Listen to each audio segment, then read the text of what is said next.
croyons en un seul Dieu, créateur du ciel et de la terre. Voici une enluminure du XIIe siècle. Qu'est-ce qu'on appelle enluminure? Ce sont les illustrations des manuscrits. Avant l'invention de l'imprimerie, les livres étant rares, les illustrations étaient interprétées comme des textes, dans leurs moindres détails, très précis. Voilà pourquoi nous allons étudier la création à partir de cette image ancienne. Et comme pour l'image du Christ Pantocrator étudiée dans le chapitre précédent, celle-ci est à lire à la fois dans son intention figurative, nous allons reconnaître des choses que nous connaissons, et dans sa dimension symbolique, allusive au plus grand principe de l'univers. Elle se présente en 8 médaillons, à lire successivement de gauche à droite et de haut en bas. Chaque médaillon correspond à des versets précis de la Genèse, le premier chapitre de la Bible, texte sacré des chrétiens. Concentrons-nous donc d'abord sur le premier médaillon en haut à gauche. Voici les versets correspondants. Au commencement, Dieu créa le ciel et la terre. La terre était informe et vide. Les ténèbres étaient au-dessus de l'abîme, et le souffle de Dieu planait au-dessus des eaux. Dieu dit que la lumière soit, et la lumière fut. Dieu vit que la lumière était bonne, et Dieu sépara la lumière des ténèbres. Dieu appela la lumière jour, il appela les ténèbres nuit, il y eut un soir, il y eut un matin, le premier jour. La séparation de l'ombre et de la lumière est donc le premier acte créateur de Dieu. Qu'est-ce que ça veut dire? Nous pouvons comprendre tout ce qui, dans l'univers, a la même structure binaire. Le bien et le mal, la vie et la mort, les ténèbres de l'ignorance et la lumière de la connaissance. Vous voyez que sur l'image, le Christ Pantocrator que nous connaissons déjà préside. Et nous voyons que la lumière se fait jour au milieu d'une masse sombre, comme une vaguelette, un sourire. 2 visages entourent le Christ. L'un de couleur rouge, dans un cercle rouge, l'autre dans un cercle bleu. Le froid et le chaud. Le chaud, c'est le rouge. Un visage semble féminin, voilé, et l'autre plutôt masculin. Ils se regardent, comme si l'un ne pouvait faire autrement que de rechercher l'autre. Tous les deux sont fermement tenus, au sens propre, littéral, par la main de Dieu. C'est une expression que nous connaissons dans toutes les langues, être dans la main de Dieu, et ici, il faut la prendre au pied de la lettre. Enfin, nous observons qu'il y a une colombe au milieu, les ailes déployées comme en plein vol. La colombe, c'est le symbole de l'Esprit Saint qui préside à la création et qui nous inspire quand nous essayons de nous mettre en harmonie avec Dieu. Deuxième image. Et Dieu dit qu'il y ait un firmament au milieu des eaux et qu'il sépare les eaux. Dieu fit le firmament. Il sépara les eaux qui sont au-dessous du firmament, et les eaux qui sont au-dessus. Et ce fut ainsi. Dieu appela le firmament ciel, il y eut un soir, il y eut un matin. C'était le 2e jour. Désormais donc le haut et le bas se distinguent. Dans l'homme aussi, il faut reconnaître ce qui appartient au royaume confus de ce qui nous tire vers le bas, les profondeurs, ce qui est difficile à percer, et ce qui nous tire vers le haut, le firmament, ce à quoi nous aspirons. Entre les deux se trouve la place propre à l'homme comme aux animaux, à la surface, au point de jonction, au niveau de la mer, des cours d'eau et des pluies, notre milieu naturel. L'enluminure ajoute du sens en montrant la masse sombre cherchant à remonter, cherchant à envahir. Vous le voyez?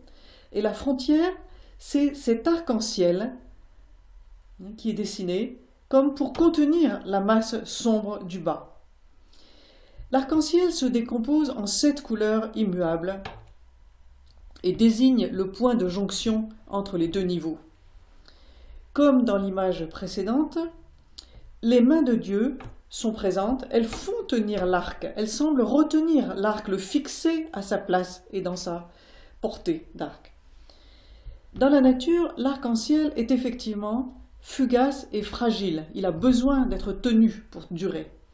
Curieusement, sa courbe vers le bas est à l'opposé de sa forme de pont dans le ciel. Ici, l'arc-en-ciel est en bas et nous le voyons toujours comme une arche lorsque la pluie fait place au soleil. Ici, ce qu'il faut comprendre, c'est que l'homme n'est pas encore apparu. L'arc-en-ciel ressemble plutôt à un bateau capable de flotter. Il préfigure, en ce sens, l'arche de Noé, un thème que tout le monde connaît, et nous y reviendrons. À noter que l'arc a remplacé l'ovale qui entourait le visage de Dieu. Cela suggère que Dieu est en train de reculer vers le haut, au fur et à mesure que nous avançons dans cette sorte de bande dessinée. Les deux images suivantes reprennent cette courbe incomplète. Troisième image. Et Dieu dit, les eaux qui sont au-dessous du ciel, qu'elles se rassemblent en un seul lieu, et que surgisse la terre ferme. Et ce fut ainsi. Dieu appela la terre, terre, et il appela la masse des eaux, mer. Et Dieu vit que cela était bon. Dieu dit, que la terre produise l'herbe, la plante qui porte sa semence, et que sur la terre, l'arbre et le fruit donnent selon son espèce le fruit qui porte la semence. Et ce fut ainsi. La terre produisit l'herbe, la plante qui porte sa semence selon son espèce, et l'arbre qui donne selon son espèce le fruit qui porte à son tour la semence. Et Dieu vit que cela était bon. Il y eut un soir, il y eut un matin, troisième jour. Vous aurez ressenti sûrement dans cette lecture comme s'implante le rythme d'un discours oral. On est dans la poésie parlée, psalmodiée, dans la littérature qui n'est pas encore de la littérature écrite. C'est transcrit bien après la création de ce poème merveilleux qui est le premier chapitre de la Genèse. Alors, qu'est-ce que ça donne en image? Nous avons vu le tri vertical, maintenant nous voyons le tri horizontal. À noter que l'émergence des continents et des îles a bien été, dans l'histoire de notre planète, un moment décisif sans quoi la vie serait restée au niveau des bactéries. Dès que le niveau de la terre ferme se précise, la terre est féconde. Elle donne à profusion. Nous aussi devons savoir trier, ordonner le réel pour qu'il porte ses fruits et que la vie se renouvelle. Remarquez sur l'image l'annulaire de Dieu recourbé en signe de bénédiction et l'air penché, pensif de Dieu, comme s'il était attendri en voyant naître la végétation bourgeonnante, sous forme de petits arbres qui sont comme des œufs refermés sur eux-mêmes, contenant toute germination future. Quatrième image. Et Dieu dit qu'il y ait des luminaires au firmament du ciel pour séparer le jour et la nuit, qu'ils servent de signes pour marquer les fêtes, les jours et les années, et qu'il soit au firmament du ciel des luminaires pour éclairer la terre. Et ce fut ainsi. Dieu fit les deux grands luminaires, le plus grand pour commander au jour, le plus petit pour commander à la nuit. Il fit aussi les étoiles. Dieu les plaça au firmament du ciel pour éclairer la terre, pour commander au jour et à la nuit, pour séparer la lumière des ténèbres. Et Dieu vit que cela était bon. Il y eut un jour, il y eut un matin, quatrième jour. La disposition des astres, que l'on voit ici, est une hiérarchie fonctionnelle. Elle est claire, elle est luminaire. Voilà ce que nous dit ce texte de la Bible. Il nous revient d'accepter cette double tutelle du soleil et de la lune. Les étoiles aussi ont ce rôle. Elles sont là pour participer à l'ordre divin. Elles ne sont pas neutres ou autonomes, mais sont comme des membres actifs dans notre destin. C'est l'origine de l'astrologie, bien sûr. Sur l'image, le soleil et la lune se regardent comme l'homme et la femme précédemment. Il y a donc entre eux le même rapport, le même dialogue, voire la même tension. Cette représentation peut faire sourire. Le soleil et la lune sont représentés de façon très naïve et, intemporelle, en dehors de tout style artistique. Le maniement du dessin nous rappelle un peu l'art de la caricature ici. Pourquoi est-ce que c'est le moment de le signaler? Parce que l'art chrétien intègre la drôlerie, éventuellement la caricature. L'art chrétien intègre la blague et l'humour. On le verra surtout dans l'art roman, mais pas seulement. On trouve ces représentations réjouissantes, quelque peu enfantines, de la lune et du soleil, jusque sur le tympan sur la façade principale des églises. Nous le verrons bientôt. Et Dieu dit, cinquième image, que les eaux foisonnent d'une profusion d'êtres vivants et que les oiseaux soient au-dessus de la terre, sous le firmament du ciel. Dieu créa selon leur espèce les grands monstres marins, tous les êtres vivants qui vont et viennent et foisonnent dans les eaux, et aussi, selon leur espèce, tous les oiseaux qui volent. Et Dieu vit que cela était bon. Dieu les bénit par parole. Soyez féconds et multipliez-vous, remplissez les mers, que les oiseaux se multiplient sur la terre. Il y eut un soir, il y eut un matin, cinquième jour. Voici donc l'apparition des oiseaux. Vous les voyez, ils sont tous en train de s'envoler, de monter. Ce sujet inspire toujours les artistes, dans toutes les cultures d'ailleurs, parce que leur beauté, la beauté des oiseaux, rime toujours avec leur liberté de voler. Cette capacité que l'homme admire et envie, cette capacité de monter librement vers le haut. En représentant les oiseaux, nous manifestons notre aspiration à nous élever, à nous libérer des contraintes de notre condition.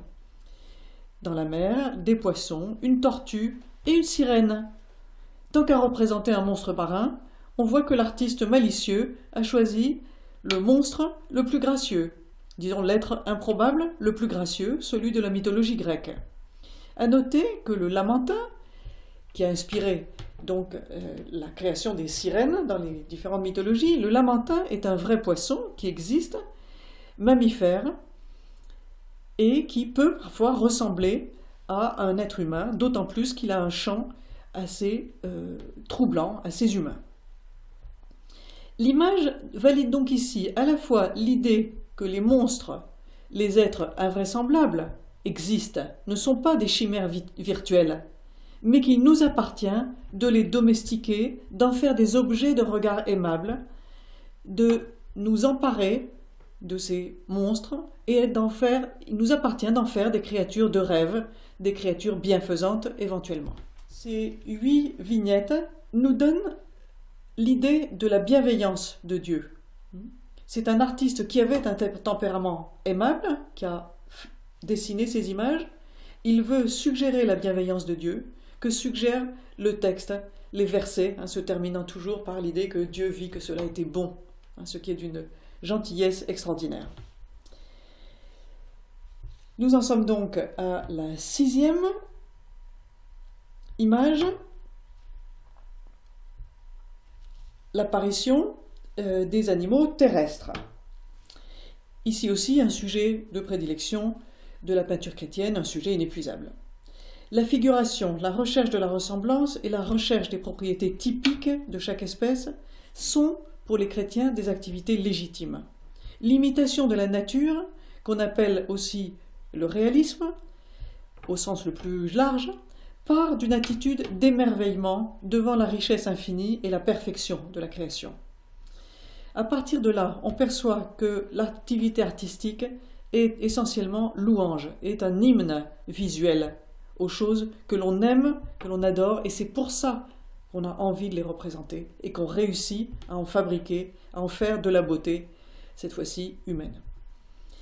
Comme dans l'image précédente, Dieu semble essayer d'attraper ces créatures, première représentation de l'amour de Dieu, de son enthousiasme. Vous savez que d'autres religions n'aiment pas que l'on représente, ils pensent qu'il y a un effet de concurrence, de rivalité avec Dieu. C'est pourquoi l'art islamique et l'art juif représentent le moins possible, tendent beaucoup plus vers l'abstraction. Le christianisme, non. Le christianisme a confiance dans la représentation. 7e image. Dieu dit « Faisons l'homme à notre image, selon notre ressemblance, qu'il soit le maître des poissons de la mer, des oiseaux du ciel, des bestiaux, de toutes les bêtes sauvages, et de toutes les bestioles qui vont et viennent sur la terre. » Le 7e médaillon nous présente l'apparition de l'homme et de la femme. Le texte biblique précise que l'homme est le maître des animaux. C'est très important. Il n'est pas simplement un animal parmi d'autres. Ce que disent les biologistes, par exemple. À ce titre, au titre de maître des animaux, l'homme a des responsabilités envers ceux-ci. Et d'un autre côté, il ne saurait être ravalé au rang des animaux par d'autres hommes, ou par des idées validant la mise en esclavage comme nous mettons en captivité les animaux et nous les mettons à notre service. Cette souveraineté de l'homme est constamment attaquée par l'usage despotique que certains veulent faire de la science, érigée en rivale de Dieu. Ainsi, à notre époque, l'utilisation des hommes et des femmes comme gisement d'organes, par exemple, de cellules souches, de cellules reproductives, d'embryons, d'enfants à naître, et le trafic d'enfants et d'adultes monnayés, tout cela nous ravale au rang du bétail. Et c'est contraire, bien entendu, au projet divin. Il y a beaucoup de dérives opposées au sens de la création, qui partent justement de cette indistinction entre les animaux et certains hommes. Disons que tout groupe de pouvoir, éventuellement toute religion, s'implantant avec des structures de pouvoir, est tenté de dire, eh bien, nous sommes, nous, la véritable espèce humaine, les autres ne comptent pas, et nous avons le droit de les traiter comme des animaux. Cette tentation, elle est présente chez tous les groupes qui ont du pouvoir. Donc c'est pourquoi il faut rappeler constamment cette souveraineté de l'homme devant le regard de Dieu et souveraineté de tous les hommes. Quant à la place de la femme, ici, vous la voyez sortir de la côte d'Adam, selon la légende très populaire, comme une partie de lui-même. C'est un autre verset de la Bible d'ailleurs qui parle de cette côte d'Adam, on ne l'a pas dans cette page-là, mais elle est indissociable de ce verset que nous venons de voir, le verset 27. Quelle est l'idée ? L'idée est que Ève est tout autant à l'image de Dieu qu'Adam. Elle est en outre comme le produit de son rêve. Et là, c'est franchement romantique ce que nous dit le dessin là. Cela doit nous rappeler que le rêve, l'abandon à la fécondité du sommeil, l'idéalisation de l'autre sexe sont des attitudes indispensables. C'est amusant, c'est léger, voire érotique, ça se prête à toutes les blagues, mais c'est la preuve que Dieu sait rire aussi avec nous. Vous remarquerez d'ailleurs que Dieu tient fermement Ève par le poignet, comme si elle risquait de lui échapper. L'interdiction d'aller trop loin dans les interprétations grossières de la légende est signifiée de l'autre côté par la plante qui semble naître d'Ève elle-même. Qu'est-ce que c'est que cette plante ? Il s'agit d'un lys. Le lys, dans tout l'art chrétien, est un symbole de pureté et de virginité.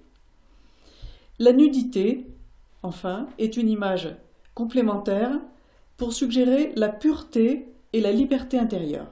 La nudité n'est pas condamnée par le christianisme, elle a une expressivité divine éventuellement. L'art chrétien ne redoute pas la nudité. C'est un héritage de l'art grec. L'art grec qui s'est plu à figurer les hommes et les femmes dans leur plus grande beauté, à l'image de Dieu. Vous comprenez bien par cette image que Ève n'est en rien inférieure à Adam. Ce n'est pas parce qu'elle sort d'Adam qu'elle arrive en deuxième place qu'elle est inférieure. Au contraire, elle est le produit du rêve d'Adam et ça c'est une position extraordinaire.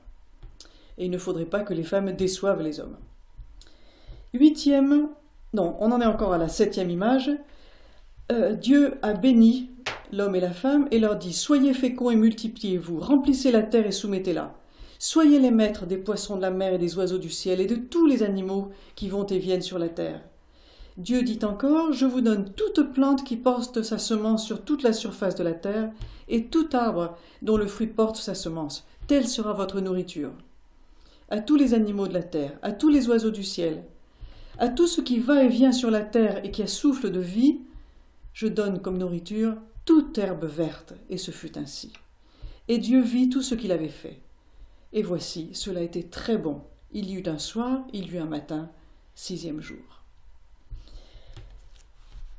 Ces versets sont particulièrement développés. Ce sont vraiment l'expression d'un hymne à la nature.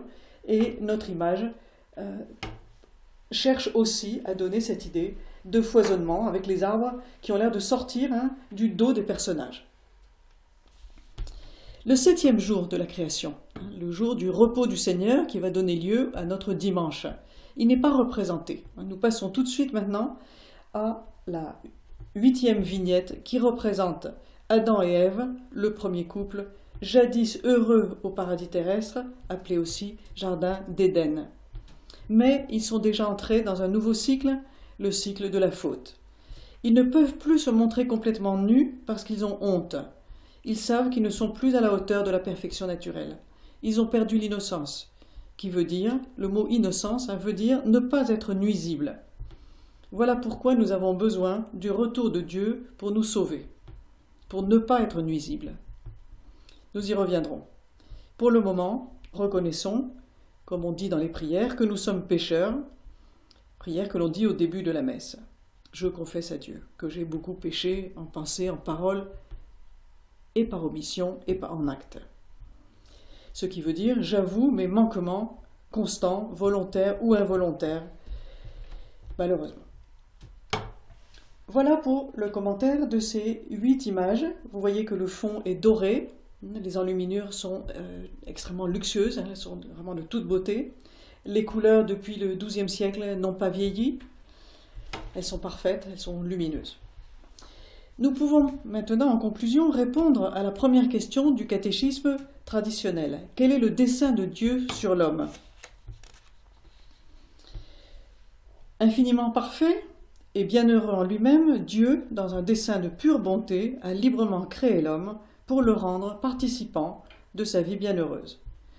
Ce que nous résumons dans la première phrase de la prière qui explique en quoi nous croyons, cette prière que nous appelons le credo. Je crois en un seul Dieu, créateur du ciel et de la terre. Credo, cela veut dire en latin « je crois ». La précision « un seul Dieu » est importante parce que l'homme a toujours tendance à se prendre pour Dieu, à dire oui, il y a Dieu, mais il y a moi aussi, je suis le deuxième Dieu ou peut-être le premier. Si bien qu'on a tendance à oublier Dieu dans l'idolâtrie à certains substituts de la perfection divine. Le pouvoir maximum,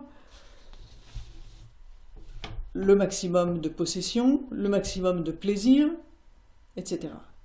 Toutes les religions, en fait, d'une façon ou d'une autre, croient en un seul Dieu, même celles que les savants qualifient de polythéistes, animistes ou n'importe quoi. Toutes les religions expriment le besoin de l'homme de reconnaître qu'il n'y a qu'un seul Dieu, même si on n'arrive pas à être proche de lui tout le temps. Cela ne nous interdit jamais de représenter séparément les facettes infinies de la création, les facettes de la divinité, qui est illimitée dans sa diversité. Il s'agit toujours d'aimer toutes ces facettes de la divinité pour leur beauté, à condition de ne pas absolutiser ces cultes partiels, de bien percevoir qu'il s'agit chaque fois de reflets de la divinité. Récapitulons. L'art byzantin de l'icône débouche sur l'enluminure médiévale. Une enluminure est une illustration de certains versets de la Bible. L'art chrétien, à son tour, est comme un texte précis à déchiffrer, même si l'on n'a pas sous les yeux le texte biblique de référence. L'histoire de la création en 7 jours est un raccourci pour décrire tout ce qui existe dans son rapport à la perfection divine. Conclusion, l'homme est capable de Dieu. Voilà l'expression que retiennent les théologiens. Voici une formule à retenir. Tu es grand, Seigneur, et louable hautement. Tu nous as fait pour toi, et notre cœur est sans repos tant qu'il ne se repose pas en toi. Ça, c'est une expression de saint Augustin. Saint sur lequel nous reviendrons parce qu'il nous inspire particulièrement dans le monde moderne. Vous verrez. Exercice. Un exercice oral. Montrez à quelqu'un de votre entourage l'enluminure et lui expliquez tout ce que vous comprenez du langage de chaque image. Exercice écrit. Répondre aux questions suivantes avec vos mots propres. Vous pouvez désormais adapter les explications que vous donnez à vos proches à partir de ces formulations exactes. Voici les questions. Quel est le dessein de Dieu sur l'homme? Pourquoi y a-t-il en l'homme le désir de Dieu? Peut-on connaître Dieu avec la seule lumière de la raison? Suffit-il de la lumière de la raison pour comprendre et connaître le mystère de Dieu? Comment parler de Dieu?